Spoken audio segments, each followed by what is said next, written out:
10 సంవత్సరాల కాలంలో భారత సైన్యంలో ఉన్న వాళ్ళు కావచ్చు, మాజీ సైనికులుగా ఉన్నవాళ్ళు కావచ్చు, మోడీ గారి పట్ల అపారమైన గౌరవం పెరిగింది, నమ్మకం పెరిగింది.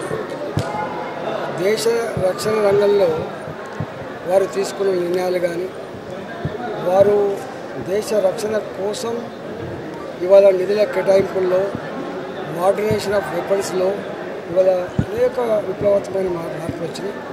అందువల్ల సైన్యంలో పనిచేసే వాళ్ళు కావచ్చు, మాజీ సైనికులు ఉన్నవాళ్ళు కావచ్చు, దేశం సురక్షితంగా సుభిక్షంగా అభివృద్ధి పథంలో నడవాలంటే ఇవాళ నరేంద్ర మోడీ గారే మళ్ళీ ప్రధానమంత్రి కావాలనేటువంటి సంకల్పం బలంగా ఉంది. కాబట్టే మొన్న రాజ్నాథ్ సింగ్ గారు వచ్చినప్పుడు 3000 మంది సైనిక కుటుంబాలతో సహా మద్దతు ఇవ్వడానికి వచ్చారు.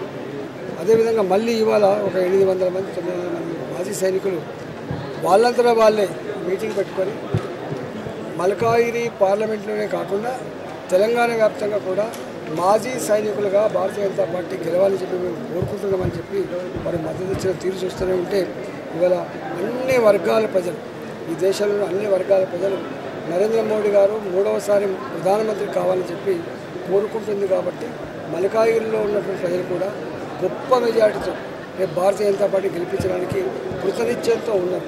వాళ్లకు ఇలా బీఆర్ఎస్ పార్టీ అది చచ్కలపడ్డ పార్టీ, వాళ్ళ కాంగ్రెస్ పార్టీ ఏమో దింపుడు కళ్ళంకాడి ఆశతో డబ్బు ఖర్చు పెట్టి మద్యం పంచి అధికార దుర్వినియోగానికి పాల్పడి కొన్ని ఓటు సంపాదించిన ప్రయత్నం చేస్తుంది.